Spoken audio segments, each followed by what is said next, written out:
Okay, I'm going to go ahead and start. Today's workshop is called Memory Tricks, and the reason that next week's workshop is called More Memory Tricks is because I know a lot of tricks, and I can't get them all in one workshop. So more of the same next week. If you find today's workshop helpful, which I hope you do, and you're able to come back next week, that would be great, because that way you get sort of the full teaching on this. If you're not able to make it next week, and this is the only one you come to, hopefully you'll still get something good. My first thing that I'm going to do with you today is to show you, hopefully, the power of that word, the word tricks. I gave a workshop last week called How to Remember for Tests, so that was the first memory workshop. But for this one, what I want you to try to understand and sort of value is the fact that if you learn tricks or shortcut ways to do things, it makes it so much easier to memorize lots of things for school, and it makes your memory look even better than it is now. And I'm hoping it's pretty good to very good, but it makes it look even better. And so most of you have probably seen magic tricks performed before, either in person or on TV. And if somebody's a good magician and they do a trick and you watch carefully and try to figure out how they move the elephant from there to there or cut someone in half and put them back together, if they're good, you can't figure out how they did it and your mouth drops open. Wow. But if you find out how they do the trick and you realize, oh, that's just a cute little trick, and then you see the magic trick again, it's not so special anymore because the magic is gone. Well, I want to show you two things to start with, and I'm actually going to do this next week too. This is like your mental warm-up before I get to the main teaching. I don't know what your attitude is toward math. Some people love math, some people okay, and some people hate math with a passion. I ran into a former student today and I said, how are all your classes going this semester? She said, fine except math. And that's how she says math. And so if that's you, you're going to learn something here. If you like math, great. A few of you might have seen this before, but again, it's not to teach you math as much as it is to show you the power of tricks. Okay? So I'm just going to take a few minutes with this and then we'll move into the main section of the workshop. Okay. If I asked you to do this problem, which I don't want you to do actually, but if I asked you to do this on paper, this is 35 times what? 35. Now, even if math is your weakest subject, if you wrote down that problem and you did the problem, I think everyone here could come up with the right answer. You know, it's not that difficult.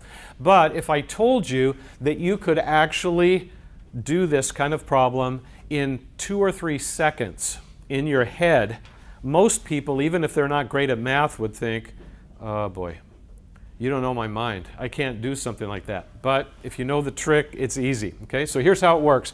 When you have a 2-digit number that ends in 5 and you want to square it or multiply it by itself, all you have to do is one simple thing, and that is look at the first number, which in this case is 3, multiply it by one more than that.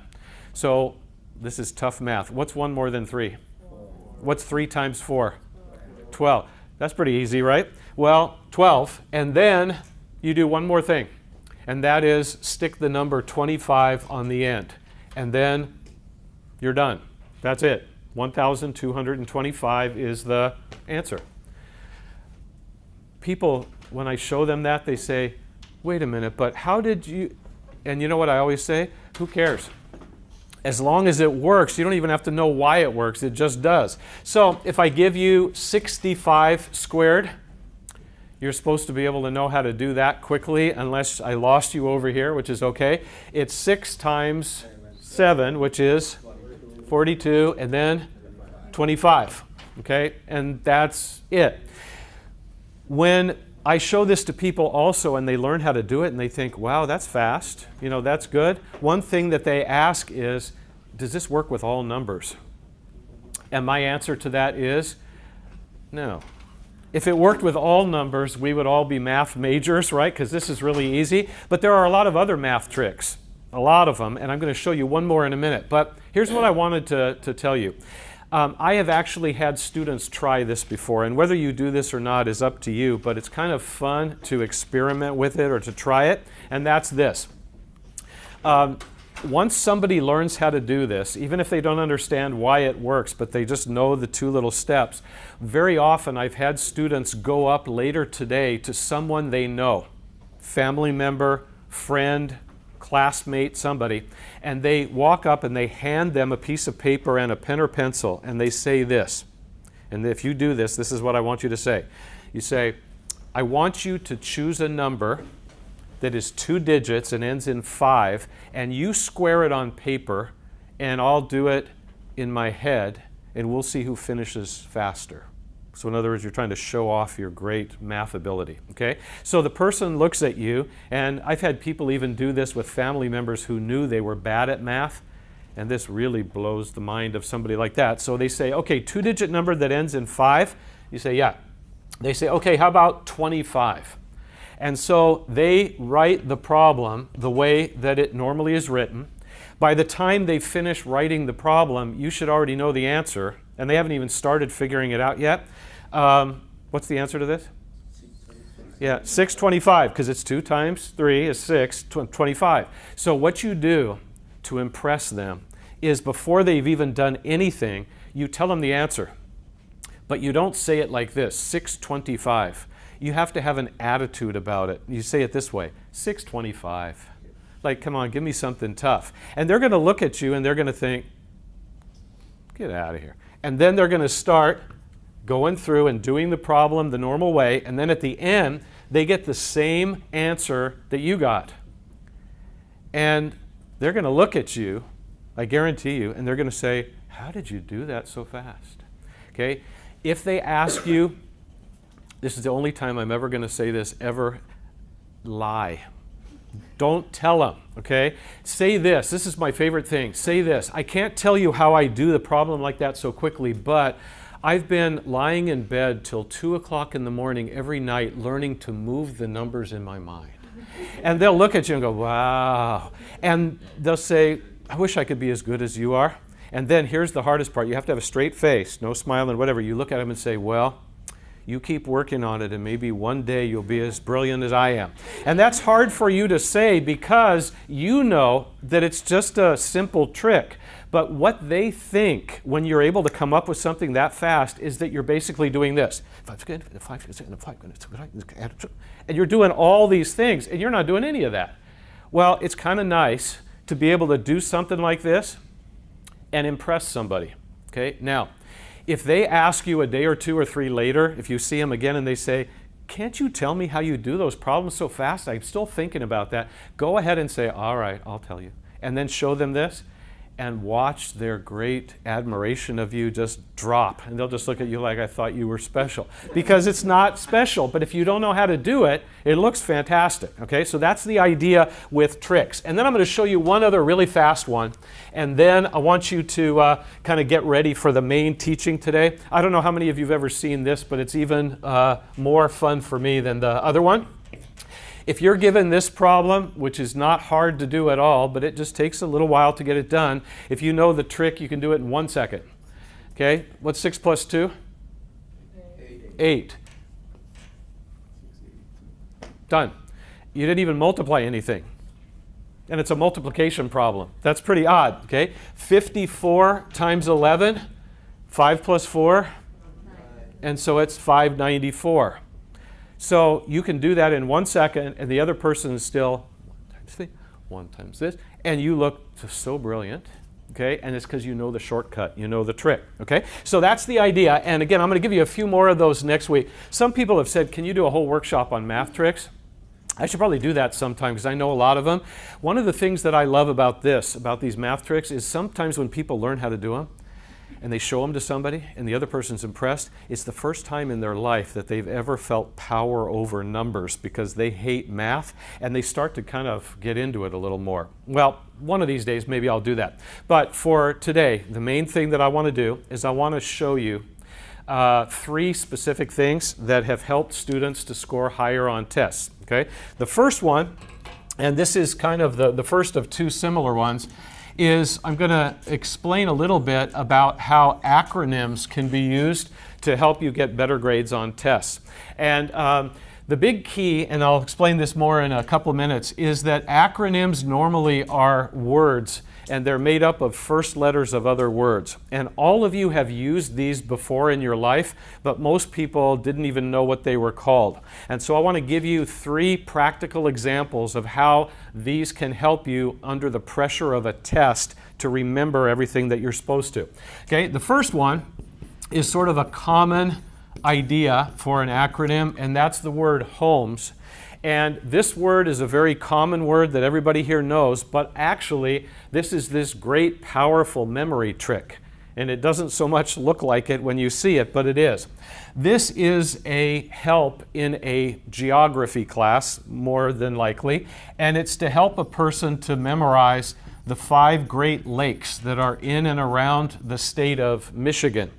And memorizing 5 things for a test, no big deal. But if you had 100 other things that you had to learn, the trick is, how can you stare at all of those when you're studying, and then when you get to the test, remember them all? Wouldn't you maybe forget 1 or forget 2 or forget 3? So the way that acronyms are almost always written is vertically. It works better that way. And then I'll just go ahead for this one so you can kind of get an idea. These are the names of the 5 Great Lakes: Huron, Ontario, Michigan, Erie, and Superior. Okay, and again, those 5 things by themselves are not that tough to learn or to remember, but I want to show you something.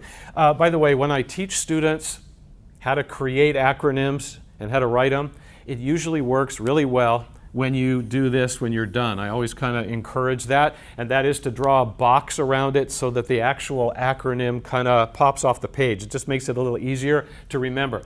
Well, if you were required on your test in geography, among other things, to write down the names of the 5 Great Lakes, and you got to that question and you thought, okay, I studied that, I know that was in my notes or in my book, and I know I had it somewhere, and you're trying to just find one of the lakes here, one back here, and you're just searching for them. That's a lot of pressure on a test. But if you've memorized this, which just takes a little practice, then when the test comes, all you should have to do is write these 5 letters, and everything else should just come spilling out of your brain. Acronyms work well for people because each one of the letters is kind of like a little hook that you hang a word on.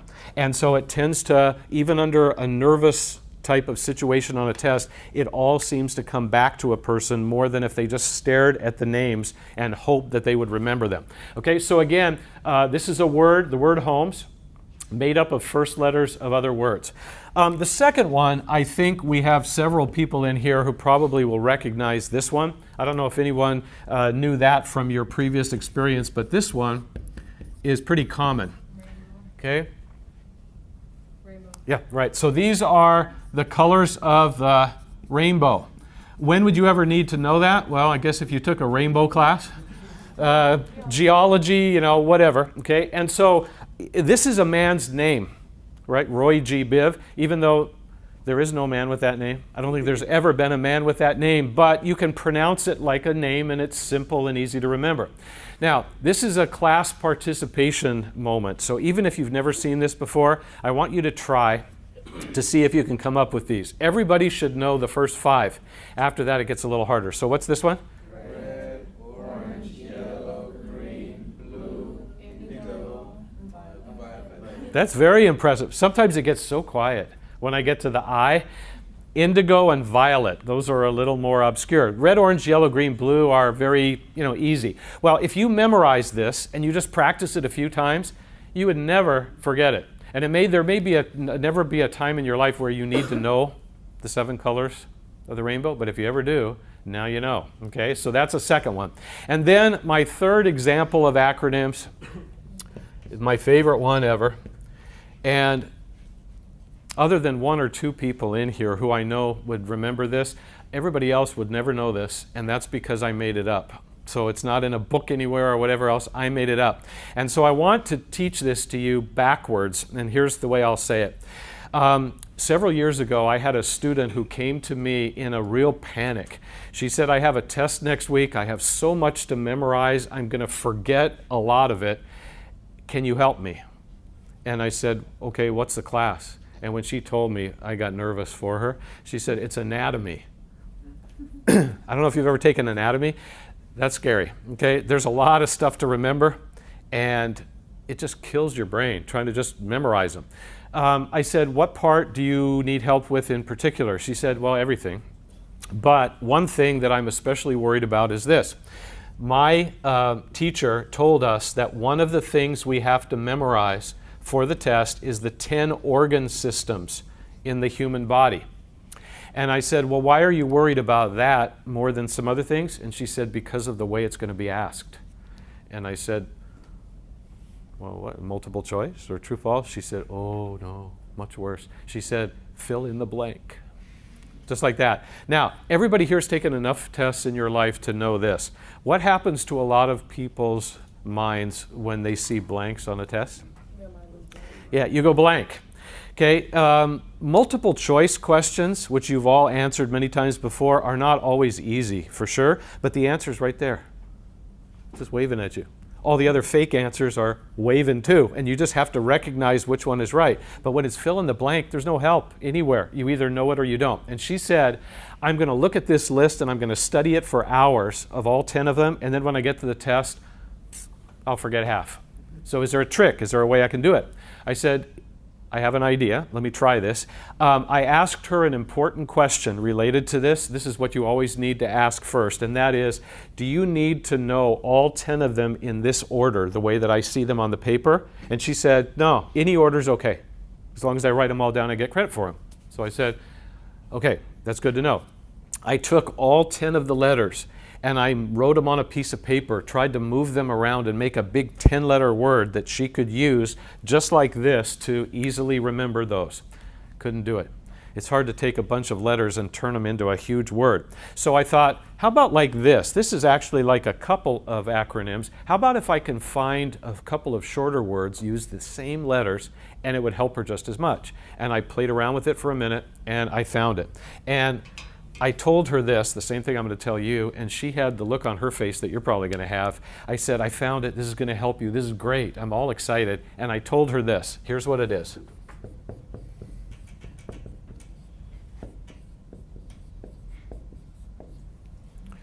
I said, it's nicer drums. That's going to help you on your test. And she looked at me like, what in the world are you talking about? She said, what does that have to do with the body? I said, nothing. It doesn't matter. As long as you have these letters to hang the words on and you practice, you're going to remember it. Well, some of you are more science-oriented than others, and I'm going to go through these really fast. If you're going to end up being a nurse, a doctor, X-ray technician, something in the medical field, this would probably be good for you to know. Everybody else, you can just sort of learn it for a second and then forget it. Okay? This is the nervous system. I'll skip that one for a second. Circulatory, endocrine, reproductive, digestive, respiratory, urinary, muscular, and skeletal. So all those systems you have. Now, anybody know what the I stands for? I always like to ask that because I embarrassed myself that day when I was helping her. I do that all the time. And it had to do with this one. Anybody know that one? Okay, a lot of people think immune system, or they look down and they think intestines. They're just like anything I have that starts with an I. But actually, when I saw this word, and most of you have never seen this word before. A few of you probably have, but most of you haven't.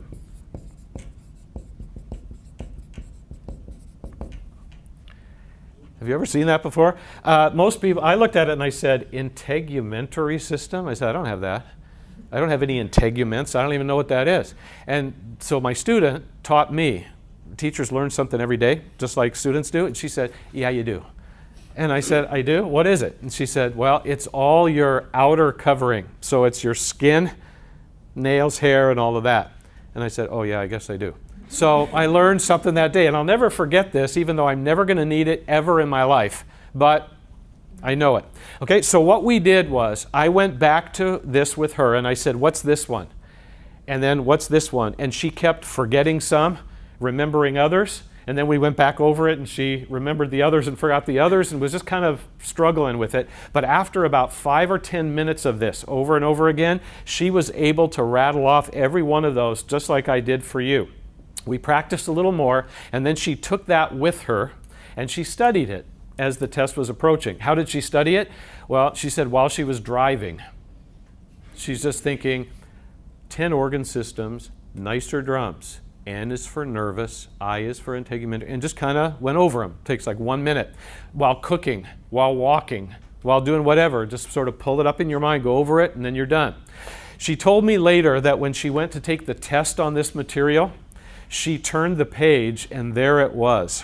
Named the 10 organ systems of the human body and then 10 blanks.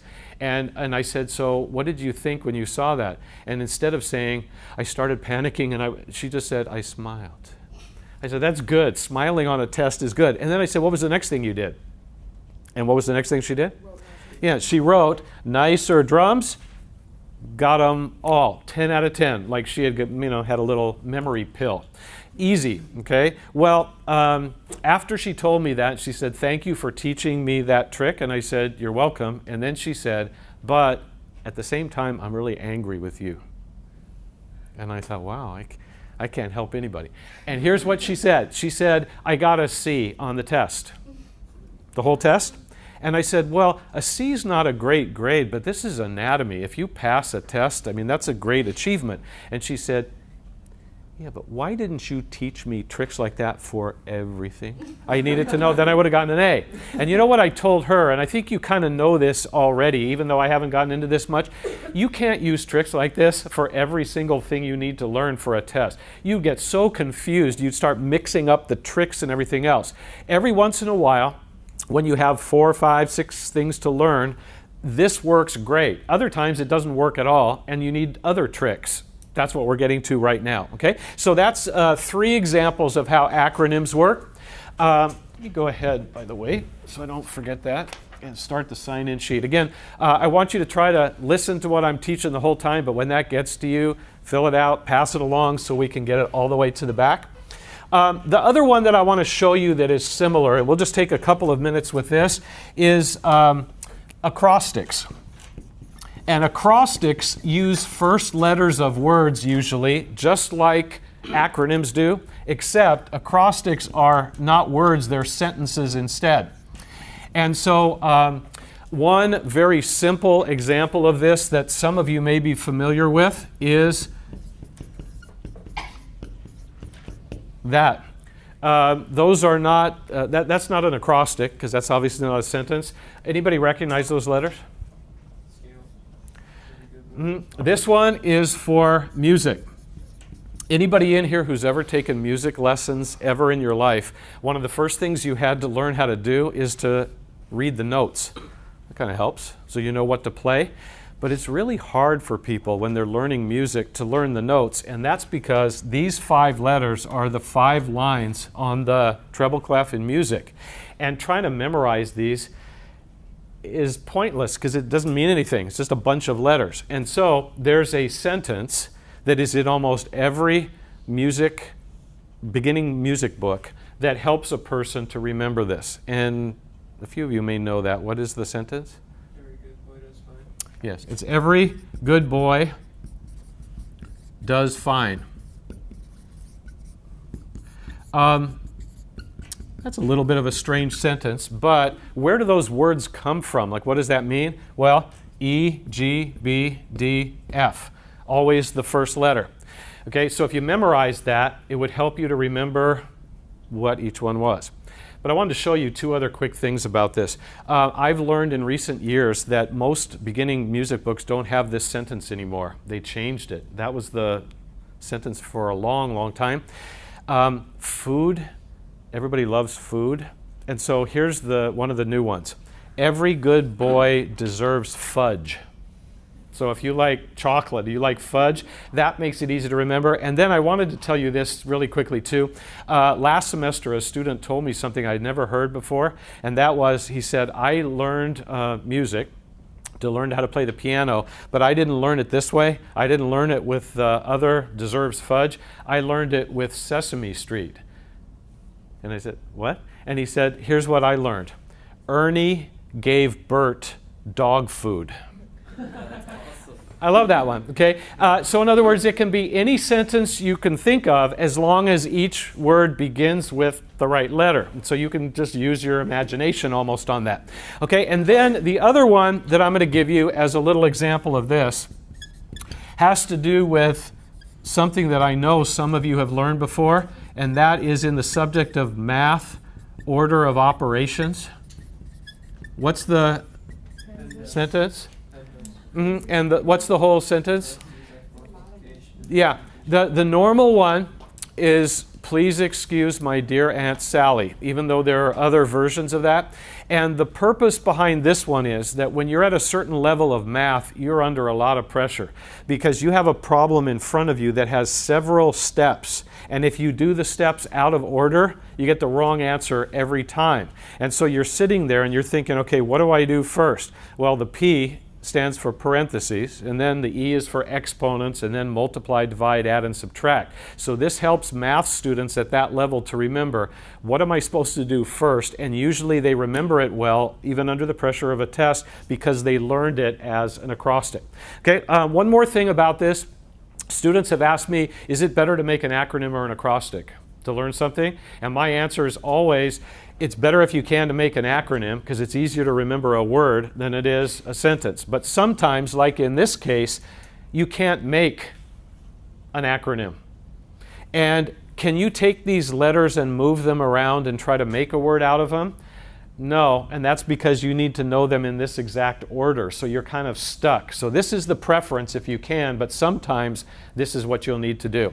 And again, you can't learn everything in college by way of acronyms and acrostics, but it gives you an idea of how you can apply that. All right? So we're going to spend the rest of the workshop today with kind of part one of something that a lot of you have never heard of, never tried before, and if you do this correctly, it's the best memory trick I know. Those two that I gave you are good, but this is even better. So this refers to the idea of mental pictures. And when I teach this to students, most of them just look at me like, did you make that up? Well, I didn't make it up, but I've used it a lot, and it helps me to remember a lot of information. I'm going to share that with you in just a little bit. So mental picture means this. Close your eyes, get a picture of something in your mind in a certain way, and then it sticks and you remember it. Okay?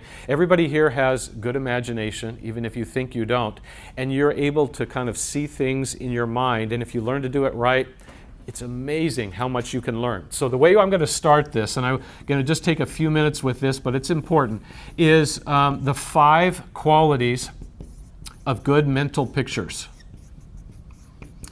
If all you do is close your eyes and try to get a picture of something, then it's almost like you've taken a nice short nap, and it doesn't do you any good. But if you do it this way that I'm about to explain, it works great. So I'm going to give you the acronym SPACE, which is a word. That's why it's an acronym. And each one of the 5 qualities starts with one of these letters. The first one, which I could talk about for a long time, but I'm just going to give you a little idea, is stupid. Stupid. I think every day when you wake up, you think, please don't let me do anything really stupid today. You know, we try to avoid stupid. But when it comes to memory, stupid is wonderful. And that's because the more bizarre, weird, stupid something is, the more you're able to remember it. And I always tell people, I don't want you to think about this too much, but think about all the weird things in your brain, all these things that you remember that you don't even want to remember. You wish you could just push the delete button and it's all gone, but you have all this stuff in there and you can't get rid of it. Well, I'm going to show you examples of these in a minute. The P stands for play on words. And I want to illustrate what I mean by this. I'm going to ask everybody here, including those who are really tired, so this always makes me scared when I ask people to close their eyes. If I hear snoring, I'm going to come over to you, but hopefully you'll be okay. I want you to do this. I want you to look up here and see this word. Okay, and then I'd like to have everybody just take a few seconds, and I don't want you just looking at me. I want you to close your eyes, and I want you to get a picture of a lion in your mind. Okay, now open your eyes. Now that should have been very easy, right? But How about if I ask you to close your eyes and get a picture of that? If you could do that, boy, you're way better than I am, right? You could close your eyes, look around. No, don't see one. You can't see this because there's no such thing as this. But when you use this method, you have to see something as a picture. So you're kind of stuck. This is easy. This is impossible. So what do? Well, an example is this. Can you get a picture of this in your mind? Yes. Is it the same as that other word? No, but it's a play on words, which means a rhyming word, a word that sounds like another word. And again, I'm going to show you how this actually works in a minute, but that's an important part of this, because if you can't see it in a picture, you can't do it with this method. Okay? The A stands for action. And this is something that a lot of people never think about related to memory, but it's definitely true, and I'm going to illustrate it. I want you to look up here, look for just a second at my hands. Okay, which one do you look at first? Yeah, this one. Why? It's moving. Well, what's wrong with that one? It's just there, right? Is this more interesting than this? Well, if I did this for like 30 more seconds, you'd stop looking here. You think, man, that is boring. And then you'd look over here. But at first, your attention is drawn to something moving more than something that's standing still. So when you use this method, if you learn how to make it not like a photograph, just frozen in your mind, you're going to remember more. People tend to forget things like that, but if it's like a video and there's movement involved, you tend to remember it more. It helps it stick in your mind. Okay, and then the C, I'm going to talk about for just a minute because it actually has two different meanings to it, both of these very important to the success of this method. The first one is your vocabulary word for the day, and if you already know that and use it in your vocabulary, great. If not, it's a really good word to start using in your spoken vocabulary and on paper. The word vivid means clear, but it means something more than that. And so what are a couple of other words you could use to describe vivid besides clear? Visual is possible. Any others you can think of? Bright is good too.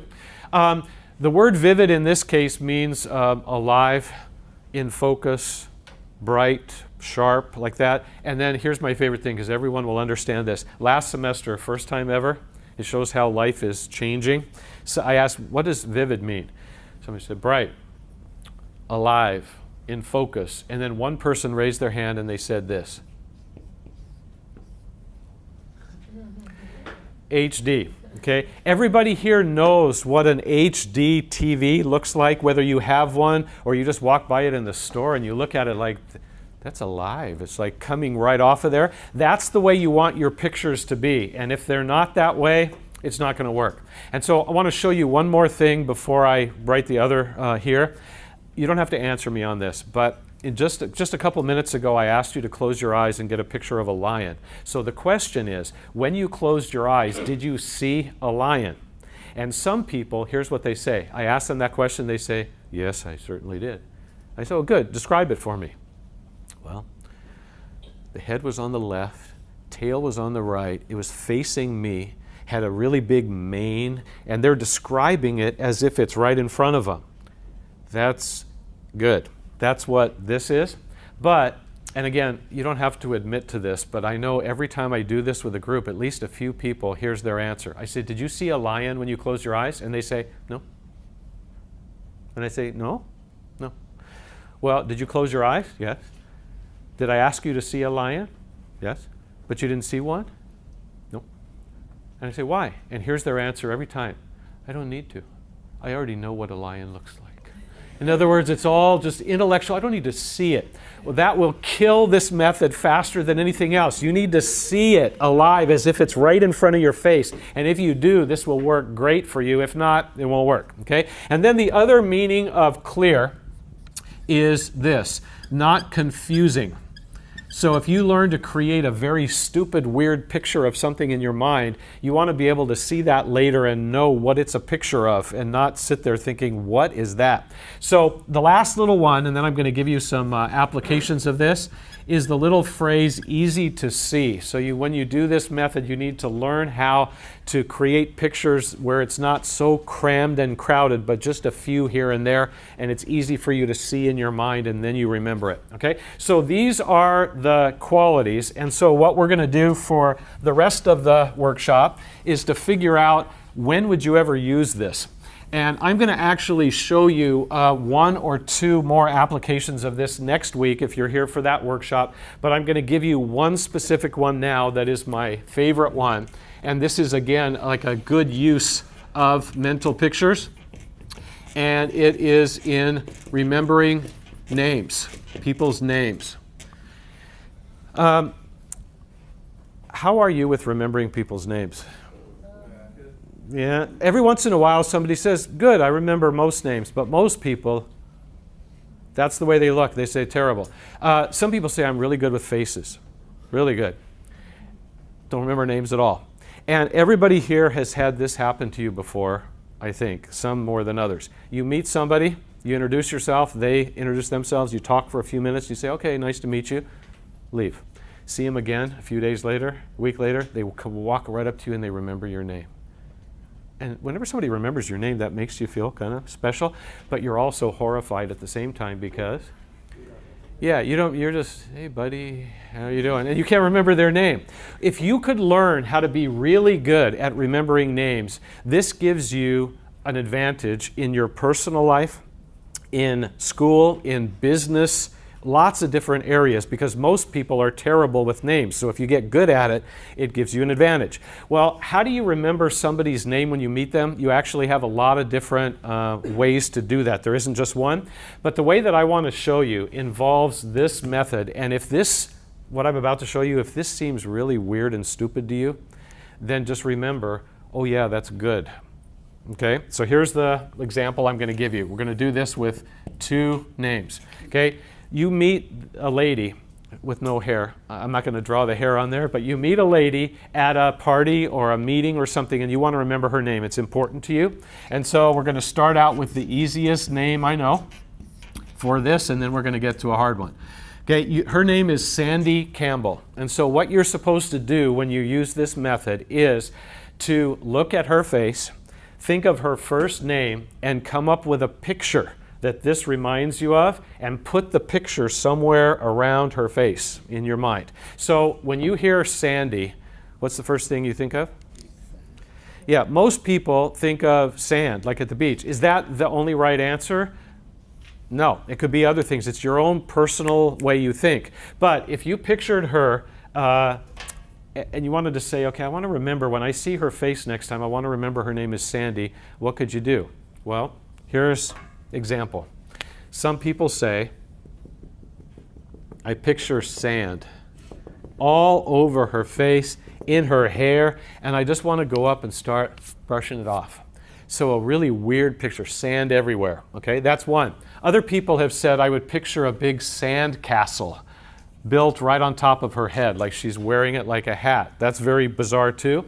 Other people have said I would picture her buried in the sand all the way up to here, and the only thing sticking out is her face. As long as the face is right in the middle of all that, whatever you come up with, as long as you see it in a very clear way, you're going to remember it. Okay? Now, the last name is often very difficult for people to remember, maybe more than the first, and so a lot of times you have to divide the last name into parts and come up with pictures for those. But we shouldn't have to do that here, which is the reason that I start with this one. Campbell. Yeah, most people think of soup. Okay, so if you have done something with this poor lady's face in your mind, and you want to remember her last name is Campbell, what are you going to do? Well, I want to hear a couple of suggestions from you to see how weird your imagination is. Yeah, she could be eating soup, and we got to get more bizarre than that, right? So, what else could we do? Use the soup to clean the sand off her face. Okay. Wipe what some people have said, and sorry about this, I know it's gross, they've pictured cream of something soup, like cream of mushroom or cream of chicken, and they just pictured it just dripping right down her face, and maybe the sand is washing off. That's pretty gross. Other people have said, I picture these little cans of soup as like earrings. Other people, big can on top of the head, whatever. So you just let your imagination kind of run crazy, and then when you're done and you see that as if she put it on and she's wearing it, then next time you see her, you walk up to her, Sandy Campbell, how are you? And she says, wow, you remember my name. That's so nice. And little does she know what you did. And you don't want to tell her this either, because then she'll run the other way. But that's the way that this is done. Okay, now this is an easy name. Most names are not that easy. So I'm going to give you one more. And this is a very hard name to remember, but it's a good illustration of this too. Okay, anybody know who that is? Yeah, that's me. Okay, so that means if I see any of you after today, you better know my name, because I'm going to teach you how to remember it. Okay, this is how I become famous or infamous or whatever. Okay, so I want you, remember, when you do this, you're not supposed to think. You're supposed to just react, like the first thing that pops in your head. So when you hear Scott,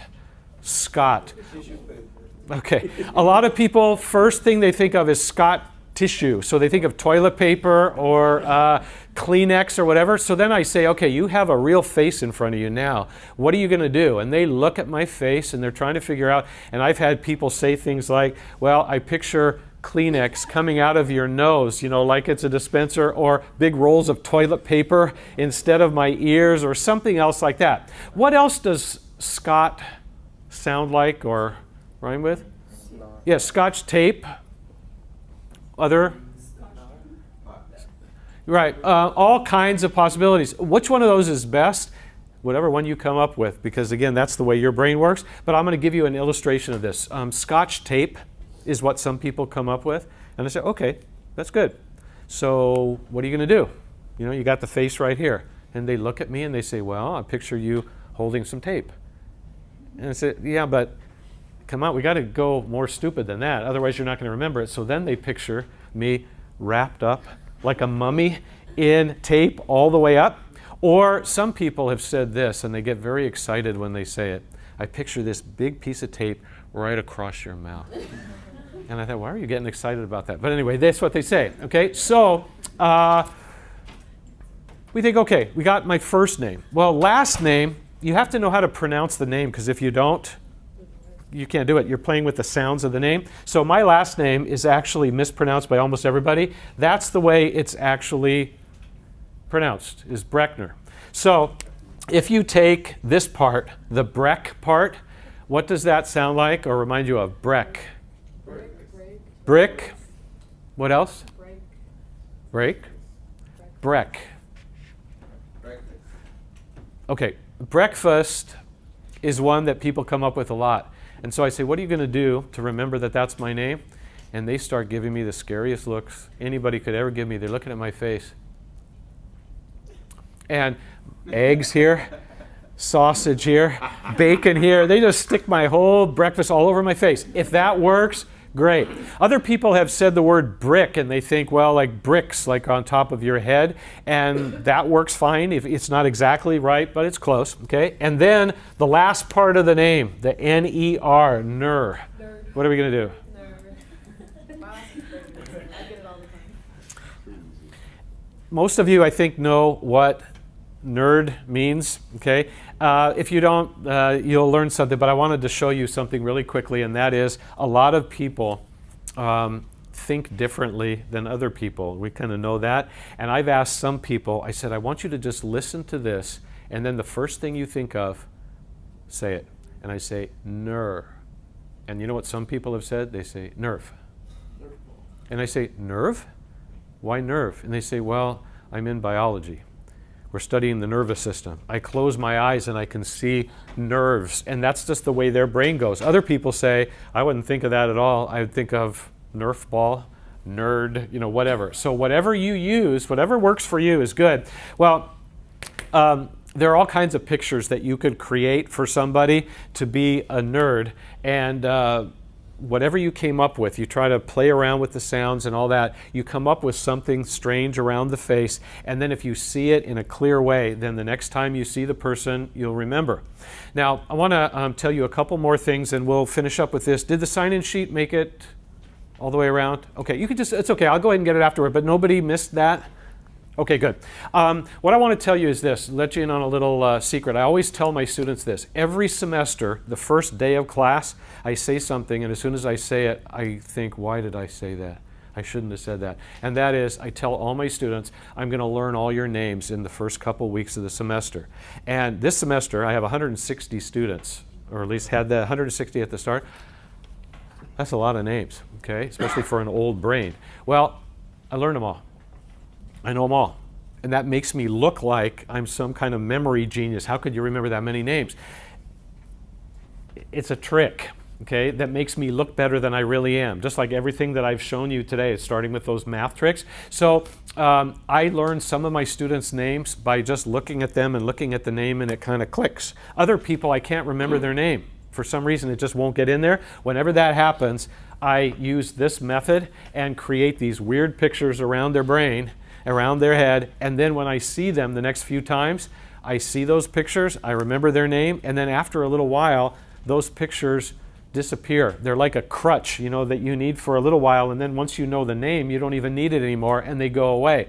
The fact that I'm able to remember 160 names is even amazing to me, because I can barely remember where I left my keys or whatever else, but I can remember that because I use this trick all the time.